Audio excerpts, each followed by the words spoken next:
죄는 정말 작은 틈을 놓치지 않고 들어와요. 오늘 그 부분에 대해서 얘기를 나누겠습니다. 빌립보서고 옥중서신, 바울이 감옥에서 쓴 것이죠. 근데 감옥에서 절망을 본 게 아니라 감옥이다 보니 정말로 본인이 확신하는 것을 썼어요. 근데 주제가 하나됨, 기쁨, 예수 그리스도입니다. 그러니까 그 확신을 환경이 앗아갈 수 없는 걸 우리가 보게 되는 거죠. 사실 오늘 매일 성경 읽기 본문은 1장 27절부터 2장 4절까지인데 바울의 글은 굉장히 압축적이에요. 단어 하나하나가 고찰할 게 너무 많아요. 그래서 여러 가지 주제가 있어서 사실 방대합니다. 그래서 제가 좀 이 27절부터 2장 4절까지의 공통 분모 중에 하나, 오늘은 좀 하나됨과 은혜에 대한 부분을 여러분과 나누고자 합니다. 그래서 요약적이기도 하고 2장부터 읽었지만 그런 부분인 줄 알고 여러분들이 가시기를 바라겠습니다. 이제 시작이 이렇게 되죠. 마음을 같이하여 같은 사랑 가지고 뜻을 합하여 한 마음을 품어. 제가 맨 처음 성경 연구 노트를 20년도 넘었죠 벌써. 20몇 년 전에 신학교 가서 노트를 만들었을 때 처음 연구한 게 빌립보서였습니다. 그래서 제가 그 당시에 뭘 궁금해했나 한번 다시 펼쳐보니까 2장 2절을 두고 제가 이런 걸 좀 의문을 가졌더라고요. 뜻을 합하여라고 되어 있지 않습니까? 근데 보통 뜻을 합하려면 논리와 명분이 있어야 되고 합의된 내용이 이성적으로 있어야지 왜 그걸 사랑으로 하나 된다라고 하는가 이해가 되지 않는 겁니다. 왜냐하면 그럼 뭐 이거저거 있어도 사랑으로 다 덮자는 얘기인가? 뜻을 합한다라는 의미가 도대체 무엇이고 거기에 왜 사랑이 껴드는가 이렇게 굉장히 좀 의문을 했었습니다. 그거에 대한 답일 수도 있겠고 왜 뜻을 합하는 게 사랑이라는 마치 감정 표현 같은 거와 함께 나오는지 우리가 오늘 좀 살펴보도록 하겠는데 그걸 위해서는 이거부터 우리가 좀 이해해야 될 필요가 있어요. 전제적으로 옳다라는 개념을 우리가 뭘로 갖고 있냐라는 거면 내가 맞다, 내가 옳다 그 개념을 어떻게 가지고 있는지 여러분 되게 조심해야 될 게 우리가 옳다라는 거를 무의식적으로 내가 옳으면 내가 맞으면 상대방보다 우위에 있다라고 생각합니다. 여러분 정말 이거 조심하셔야 돼요. 그러니까 이게 벌써 말이 이렇게 나오지 않습니까? 내가 맞지? 이렇게 말하게 되죠. 여러분 이 말할 때 턱을 집어넣어요? 내밀어요? 내밉니다. 내가 맞지? 안 합니다. 내가 맞지? 이렇게 턱이 들리죠. 벌써 내가 맞고 내가 옳으면 상대방보다 우위에 있고 상대방을 찍어 눌러도 된다라고 은연중에 생각하는 것 같습니다. 그런데 성경에서 옳다라는 건 그렇지 않습니다. 성경에서 옳다라는 건 이런 의미를 가져요. 내가 은혜를 입었다. 여러분 사람은 정말 옳은 거 분별할 줄 몰라요. 특별히 타락한 인간은 지적으로나 정서적으로나 의지적으로나 옳은 거를 배울 줄도 모르지만 취하고 싶은 지식만 취해서 오용하는 게 인간이고 나의 감정이 옳게 반응하지 않아요. 나의 분노와 욕망이 옳은 정서로 드러나지 않아요. 그리고 옳은 걸 알아도 의지로 감당해낼 능력이 없는 게 인간이기 때문에 정말 인간은 옳은 거를 알지도 선택할 줄도 모르는 게 인간인 것 같습니다. 근데 만약에 나에게서 옳은 것이 나왔다, 맞는 말이 나왔다, 그건 내 실력이라기보다는 주님의 은혜를 입은 것이죠. 비로소 죄로부터 자유로워져서 주님 앞에 은혜를 입었기 때문에 내가 이 옳은 것도 알게 되었다. 그래서 우린 내가 옳다라고 하면 내 오만함이나 내 자긍심으로 가는 게 아니고 나를 옳은 거를 눈떠 알게 하신 주님께 먼저 감사함입니다. 그리고 그렇기 때문에 옳지 않은 사람을 보면 어떤 마음이 먼저 가는 거죠? 아이고 하는 마음이 먼저 가는 것보다 너도 은혜를 입으면 옳게 될 수 있어라는 긍휼의 마음이 먼저 간다라는 것이죠. 그래서 3절이 나오는 거예요. 아무 일에든지 다툼이나 내가 맞지 넌 틀려 이렇게 내가 맞지 허영으로 하지 말고 죄송합니다. 오늘 초반부터 연기가 너무 많이 나오죠. 근데 이 의미를 아시라고 그렇게 하지 말고 오직 겸손한 마음으로 각각 자기보다 남을 낮게 여기고가 나오는 겁니다. 여러분 제발 시옷 받침이지 지읒 받침이 아님을 명심해 주시고 우리가 본능적으로 낮게 여겨야 됩니다. 여러분 겸손이라는 것도 그렇기 때문에 우리가 정말 잘 알아야 되는데 우리는 겸손의 의미를 있는 자의 여유처럼 이렇게 겸손을 표현해요. 아유 그렇지 않아요. 그러니까 다 갖추고 고매한데 아이고 있지만 있는 척 안 하는 있는 자의 여유 정도로 우리가 겸손을 생각할 수 있는데 여러분 겸손은 그런 거 아닙니다. 겸손은 있는 자의 여유가 아니고 정말 없습니다. 주여 정말 없습니다. 저에게서 옳은 것을, 의로운 것을 깨달을, 창출할 능력이 전혀 없습니다. 그렇기 때문에 제가 누군가와 다투고 허영을 부릴 겨를이 없고 오직 주의 은혜로 얻은 것이기에 정말 저 사람이 은혜를 입으면 나보다 낫지, 저 사람도 주님이 보살피시지, 각각 자기보다 남을 낮게 여길 수 있고 오직 그리스도 보면서 그리스도 앞에 모자란 나야, 정말 아무것도 없는 나에 대해서 진정 겸손을 떠는 것이 아니라 겸손해지는 것이죠. 이게 성경에서 말하는 겸손이에요. 그래서 저는 바울이 나는 죄인 중에 괴순이라, 그거 비유적 표현이라고 보지 않습니다. 바울의 입장에서는 정말 자신의 인생을 보고 주님 앞에 섰을 때 내가 진짜 그렇지, 은혜 없었으면 내가 죄인 중에 괴수지, 정말 없음에 대한 표현이었을 겁니다. 이런 것들이 있을 때 여러분들 비참해지자라는 게 아니고, 그래서 은혜를 더 알고 은혜 앞에 나아가며 정말 사랑의 겸손이 있는 것 같아요. 전 그래서 1절에 이렇게 시작하는 겁니다. 그러므로 그리스도 안에 무슨 권면이나 사랑의 무슨 위로나 성령의 무슨 교제나 긍휼이나 자비가 있거든. 이것이 겸손으로 가기 때문에 너 왜 그거 안 해? 가 아니고, 야, 주님이 나를 이렇게 깨닫게 하셨는데 너도 그리 되길 바란다. 권면. 그럴 수 있어. 그럴 수 있어. 나도 그랬어. 위로. 야, 어울리고 말고가 어디서 다 주님 안에서 한 형제지, 나도 못난이야. 교제. 그렇구나. 하지만 하나님이 정말로 너를 회복시키실 거야. 역전에 하나님이 계셔. 은혜가 있으면 못할 거 없어. 긍휼과 자비. 이렇게 나오는 거죠. 기고만장함이나 해요, 난 됐는데 넌 왜 안 됐냐라는 깔봄이나 어떠한 오만함이 틈탈 것이 없는 것입니다. 그게 우리 실력으로 되지 않아요. 그래서 그리스도 안에서 사랑은 정말 우리 성품으로 나오지 않는 것 같습니다. 오래 참고 나의 유익을 구치 아니하고가 안 돼요. 나의 유익을 구하고 나를 만족시키는 것만 사랑이라고 하고 오래 참지 않아요. 특별히 요즘 시대는 더 즉각적이어야 되죠. 그래서 성령이 필요한 겁니다. 그리스도 안에서 성령으로서 만들어지는 나의 인품. 그래서 오늘 바울은 그저 인간관계의 처세술을 얘기하는 것이 아니라 우리가 그리스도 안에서부터 시작해야 되고, 얼마나 죄에 대한 각성이 있어야 되며, 그리고 성령 하나님의 도우심을 구한다라는 것이 우리 인생의 출발점인지를 너무나 얘기하고 있어요. 그리고 교회 안에서의 사랑과 긍휼, 서로를 헤아리는 게 부차적인 요소가 아니구나, 정말 있어야 되는지. 전 그러면서 한번 생각해 봐요. 화를 못 내지 안 내지 않을 수 벌써 더듬잖아요. 우리는 화를 피해갈 수 없어요. 근데 제가 한번 생각해 보는 거예요. 내가 내 딸에게 화를 낼 때, 누군가에게 이렇게 화를 낼 때, 이런 굉장히 겸손치 못하고 긍휼이나 자비나 권면이 아니라 너는 내가 소리 질러도 되는 대상이야 라는 이 오만이 있지 않은지, 겸손함 잃어버리고 하나님께서 나를 섭리 가운데 먼저 태어나게 하셔서 선배요 선생이요 부모 입장에 있게 했을 뿐, 내가 더 잘난 게 아닌데 나는 마치 누군가 혼낼 수 있는 위치에 있을 때 그 화가, 너는 내가 소리 질러도 되는 대상이야 라는 그런 오만함이 있지 않은지. 화를 내더라도 정말로 네가 바른 길로 가기를 바란다. 하나님은 너를 그렇게 만드지 않으셨는데 그 길로 가면 안 돼. 라는 진짜 사랑의 안타까움인지 나의 오만함인지 많이 생각하게 되더라고요. 여러분, 우리 교회에는 정말로 이러한 헤아림이 있게 되기를 바랍니다. 제 은퇴 교수님 중에 김영재 교수님이라고 우리나라 역사신학의 굉장히 큰 거장 중에 한 분인데, 그분이 제가 신학대학원 3학년 때 은퇴하셔서 마지막 수업을 제가 들을 기회가 있었어요. 근데 마지막으로 권고해 주신 말씀 중에 진지하게 이게 있었습니다. 전도사님들, 알면 함부로 말하지 못합니다. 이거였어요. 알면 함부로 말하지 못합니다. 왜냐하면 전도사들의 큰 특징 중에 하나가 이제 싹 진리를 배우고 명쾌하게 배우니까 그거 아니야, 그거 아니에요, 틀려요. 되게 재단하고 다니거든요. 그런데 사람의 인생이 그렇지 않지 않습니까? 알아도 실천이 안 되는 삶, 알지만 정말 이 좌절되는 삶, 뭔가 내가 확신을 못해서가 아닌데 의심되는 삶 가운데 우리가 어우러지게 살아가면 싹 떨어지게 얘기 못할 때 너무 많습니다. 천국을 확신하지만 오늘의 슬픔에 밀려오는 거 우리가 그거 함부로 얘기할 수 없는 겁니다. 알면 함부로 얘기하지 못합니다.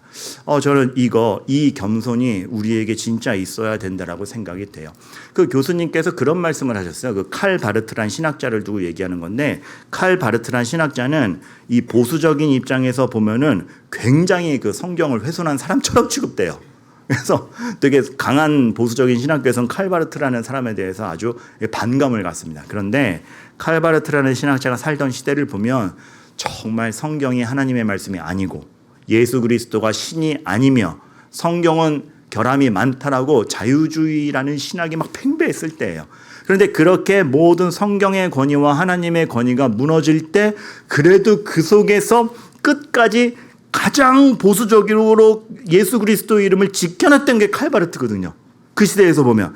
근데 시대가 지나가고 위기가 지나가다 보니 이렇게 돼서 우리가 이쪽에서 보니까 쟤도 잘못됐구나라고 상대적으로 보이는 거지, 그 시대로 가면은 정말 노력 많이 했던 사람입니다. 폄하할 수 없는 거예요. 딱 잘라서 잘못된 사람 이렇게 얘기할 수 없는 거예요. 알면 함부로 말하지 못합니다. 제가 그 시대에 갔으면은 어떨지 모르는 겁니다. 알면 함부로 말하지 못합니다. 그저 그리스도의 은혜를 바라보며 함께 기도할 뿐인 거죠. 얼마 전에 외국으로 이민 가서 외국인이랑 결혼한 친구가 있는데 오랜만에 한국에 들어왔어요. 근데 그 친구가 이 말 한마디예요. 외국에 살아보면 왜 저래? 라고 말 못한대요. 외국에 한번 살아보니까 어느 누군가를 보고 쟤 왜 저래? 이런 얘기 못한대요. 왜냐하면 그럴 수 있는 걸 너무 많이 경험했기 때문에. 되게 밝고 총명하고 재미있는 친구였는데 외국에 딱 나가니까 말부터 안 통하니까 갑자기 자기가 바보가 되더래요. 그리고 영어가 돼도 정서와 문화를 이해 못하면 너무나 많은 실수들을 한대요. 그래서 자기가 거기 가서 수많은 사람들이 자기 보고 왜 저래? 라는 그 바보 같은 행동을 했다라는 거죠. 근데 그럴 수 있는 거죠. 그걸 겪고 나니까 지금도 어느 누군가가 방황하거나 엉뚱한 짓을 하거나 막 멀뚱멀뚱하고 있으면 왜 저래? 하지 못하고 그럴 수 있지라는 긍휼이 먼저 있는다는 거죠. 그러니까 제 친구가 하나 얘기하는데, 처음에 카페 갔는데 막 오렌지 주스가 너무 먹고 싶더래요. 그래가지고 오렌지 주스 시켜 먹어야지. 근데 우리나라에서는 한국말로 오렌지 주스 시킬 때 뭐라고 합니까? 나는 오렌지 하지 않습니까? 그대로 영어로 한 거예요. 뭐 드시겠습니까? I'm orange. Are you? 얘가 이렇게 된 거죠. 그래서 서로 멀뚱멀뚱하는 그런, 지금 생각하면 참 바보 같은 것들. 근데 그런 얘기를 해요. 함부로 왜 저래라고 얘기하지 못해요. 고통을 겪어보면 고통 중에 낙심하는 사람들한테 저 믿음 없어서 저래라고 함부로 얘기하지 못해요. 그리고 또 반대적인 것도 있습니다. 지금 나의 모습이 다른 사람에겐 왜 저래라고 보일 수도 있겠구나. 나도 얼른 정신 차려야겠구나. 여러분 다 그런 겁니다. 사람 안에 오름 없습니다. 은혜입니다. 그거 할 때 겸손하며 우리가 정말 오직 겸손한 마음으로 남을 낮게 여길 수 있고 위로와 격려와 성령 안에 교제가 있을 뿐이에요. 이거 단지 매너 얘기하는 거 아닙니다. 정말 그리스도의 은혜를 체감하는 사람들에게 나올 수 있는 태도입니다. 우리 교회가 그러기를 바라요. 두 번째, 그런 가운데 이 시대의 오름에 대해서도 좀 생각할 수 있었으면 좋겠어요. 좀 더 크게 이 시대의 오름이란 뭐다? 전 좀 요즘 이런 걸 봅니다. 이 시대가 옳다라고 여기는 게 둘 중에 하나예요. 하나는 얼마나 진심이냐. 자기에게 진심이면 옳은 거예요. 내가 얼마나 진심인 줄 압니까? 내가 얼마나 이것에 대해서 뜨거운 줄 압니까? 본인에게 진심이고 본인에게 맞다라고 생각되면 옳은 거예요. 아니면 내 편이 얘기하는 건 옳은 거예요. 옳은 말도 남의 편이 하면 옳은 게 아니게 되는. 그러니까 얼마나 진심이냐 아니면 내 편이냐예요. 여러분, 이거 정말 바리새인 같지 않습니까? 내가 얼마나 지켰는데, 내가 얼마나 진심인데. 본인들 편에서 얘기하는 건 다 맞고 예수님이 얘기하는 건 하늘의 진료도 아닌 겁니다. 우리도 그러고 있지 않은지, 솔직히 우리도 그렇다라고 생각이 됩니다. 우디 앨런이라는 유명한 영화 감독이자 예술가이자, 사실 코미디언으로 출발했지만 되게 종합 예술인처럼 돼 있죠. 우디 앨런이라는 사람이 있습니다. 우디 앨런을 여러분들 나중에 구글에서 한번 테스트 해보세요. 우디 앨런 The Heart라고 치면은 자동 완성으로 The Heart Wants What It Wants가 딱 나와요. 그러니까 되게 우디 앨런이 한 유명한 말이거든요. 그래서 너무 명언처럼 멋있어서 사람들이 이렇게 막 디자인으로 꾸면서 카드처럼 나누기도 해요. 마음이 원한다면 그대로 가야지. 그러니까 마음이 원한다면 그게 맞지 정도로 의역할 수 있는 문장인 거죠.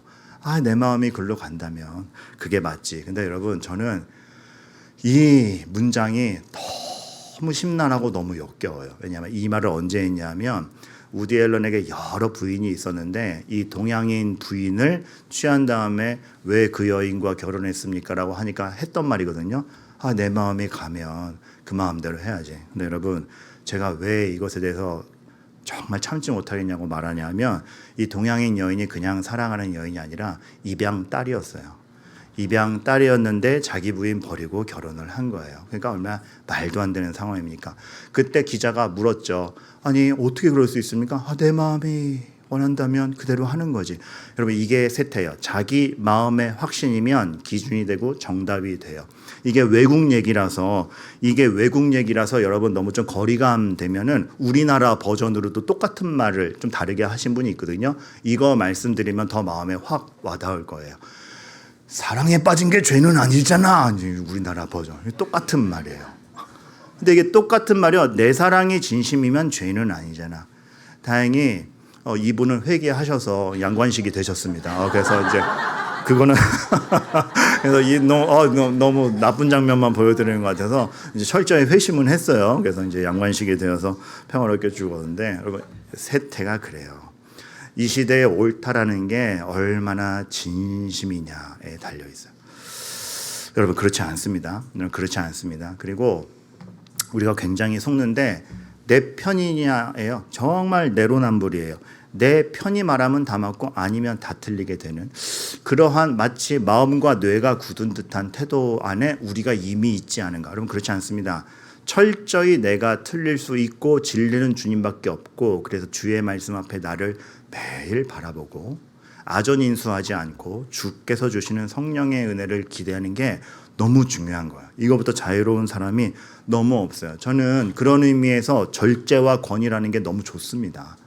그러니까 우리는 내 마음대로 하고 싶은 걸 다 하는 존재가 되면 안 돼요. 그럼 죄로 다윗이 하고 싶은 대로 다 했다가 살인자요 간음자 되는 거 아닙니까? 여러분 우리는 하고 싶은 대로 다 하는 게 이게 진짜 자유고 평화가 아니에요. 마음은 통쾌할지 모르지만 잘못된 길로 갈 수 있어요. 내가 다 맞지 않고 내가 하고 싶은 대로 다 하지 않으며 옳게 하겠다. 주님 앞에 자신을 맞춰가면서 절제하는 거. 당신의 말이 많습니다. 권위를 인정하는 거. 이 태도가 필요해요. 물론 이 시대의 절제와 권위가 갑갑하게 느껴지고 그것이 인정받지 못한 건 전 시대에 대한 반항심이기도 합니다. 왜냐하면 되게 오랜 기간 동안 절제가 금욕처럼 묶여 있었고 진짜 권위가 아니라 진짜 권위는 보호하고 사랑하고 보듬어 주는 건데 권위주의만 있다 보니까 그 압박에 반항하여서 절제 없어 내 맘대로 할 거야 생각대로 해 그게 답이야 이게 정답인 시대처럼 됐지만 진정한 의미를 찾아간다면 여러분 말씀 안에서의 그 절제가 얼마나 멋진데요. 권위를 인정함이 얼마나 멋진데요. 겸손한 가운데 남을 나보다 각각 낮게 여기는 그 절제와 권위가 얼마나 멋있는데요.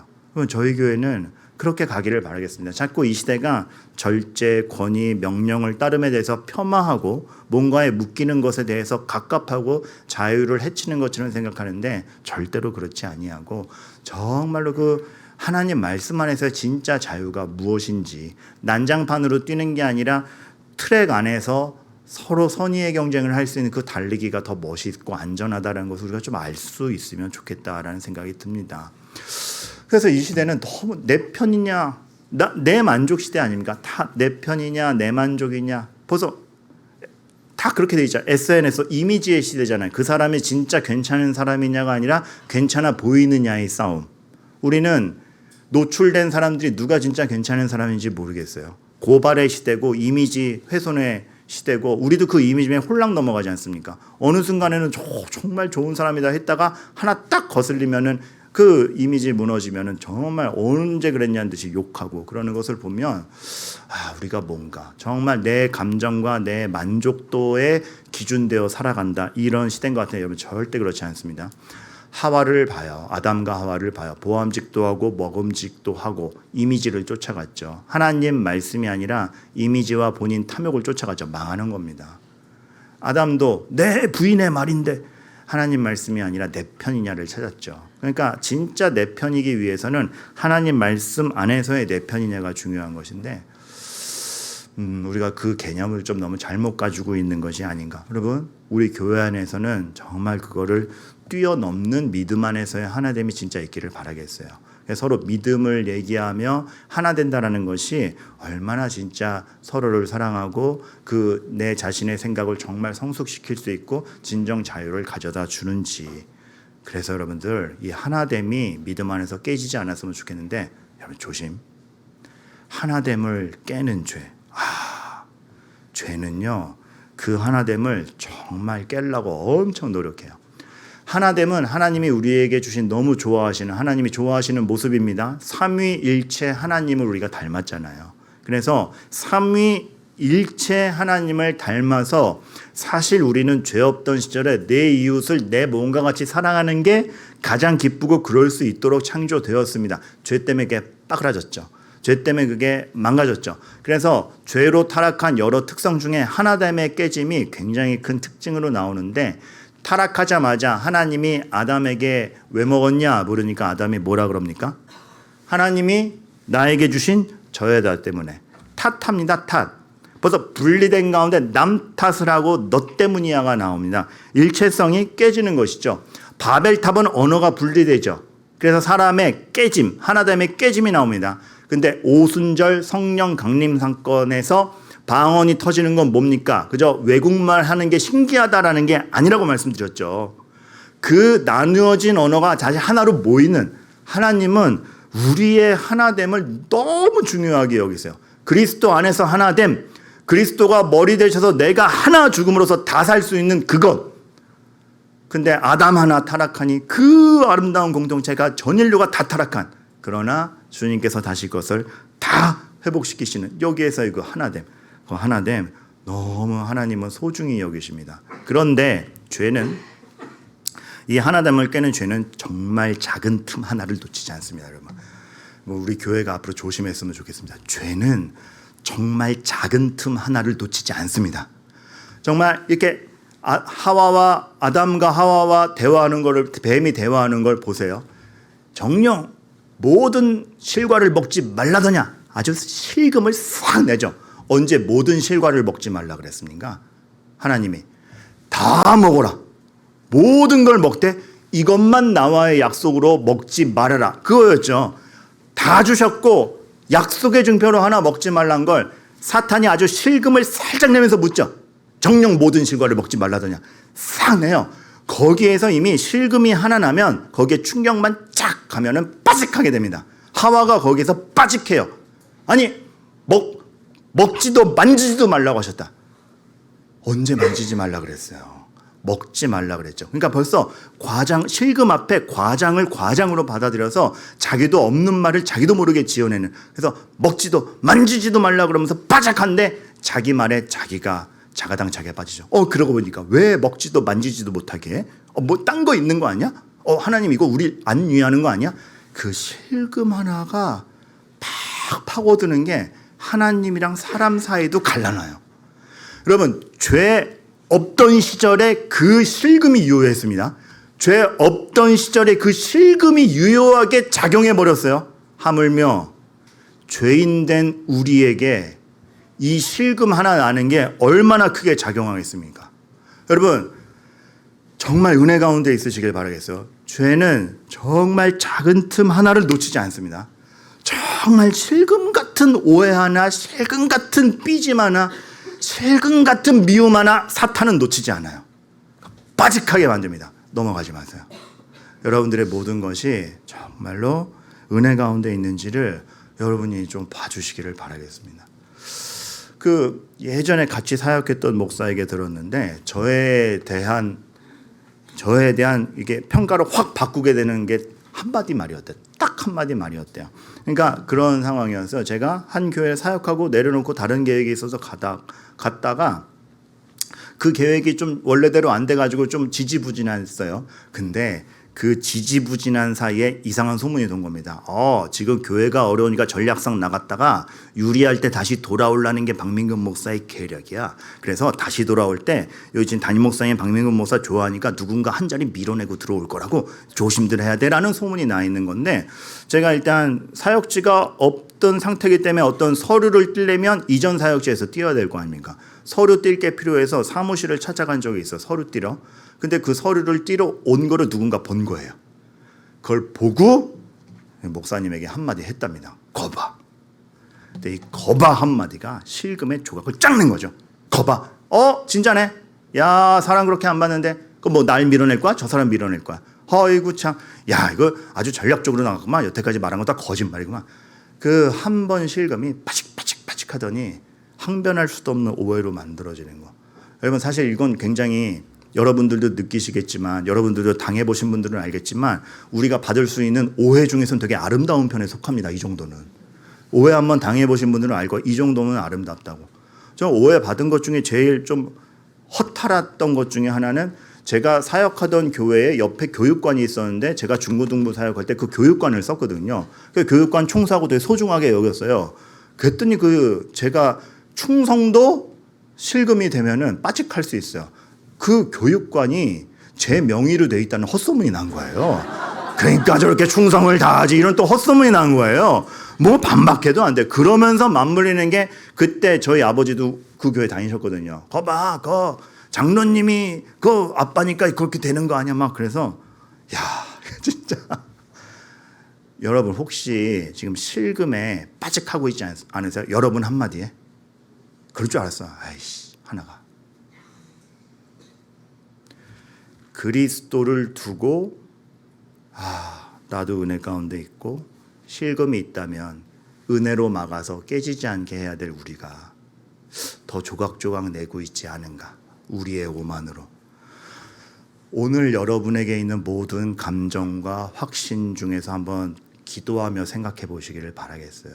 그리고 여러분 너무 실망하지 마셔야 될 게 여러분이 보기에 아니어도 그러니까 우리는 내 진심이 다 먹혔어. 막 오늘 하루 너무 나에게 통쾌해.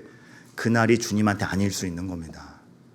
내 마음대로 다 한 날이 주님 앞에 아닐 수 있는 겁니다. 근데 내 마음대로 다 안 된 것 같아도 하나님 앞에 가한 날이 있는 겁니다. 다윗이 자기 마음대로 다 한 날이 최악의 타락의 날이었습니다.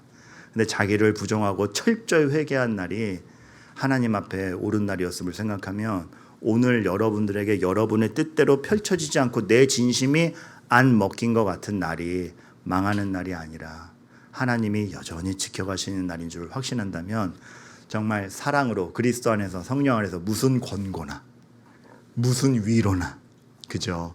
무슨 교제나 그런 것들을 있을 수 있는 교회가 되는 것이죠. 여러분들 저는 정말 오늘 말씀대로 이기를 바라요. 아무 일에든지 다툼이나 허영으로 하지 말고 오직 겸손한 마음으로 각각 자기보다 남을 낮게 여기고 그래서 오늘 이거 되게 어색해서 싫어하긴 하지만 옆 사람에게 이렇게 한번 인사했으면 좋겠습니다. 나보다 나으십니다. 시작. 나보다 나으십니다. 네. 최은철 집사님 짝이 없었어. 나보다 나으십니다. 나보다 나으십니다. 그리고 여러분 진짜 그리스도 안에 내 생각으로는 쟤 안 돼. 커봐. 아니요. 그리스도 안에 무슨 권면이나 쟤 왜 저러니? 사랑이 무슨 위로나 쟤랑은 못하겠다. 성령의 무슨 교제나 하나 긍휼이나 자비가 있거든. 여러분 우리 이런 교회 됩시다. 정말로 말씀대로 주님 주시는 은혜가 충만하기를 축원합니다.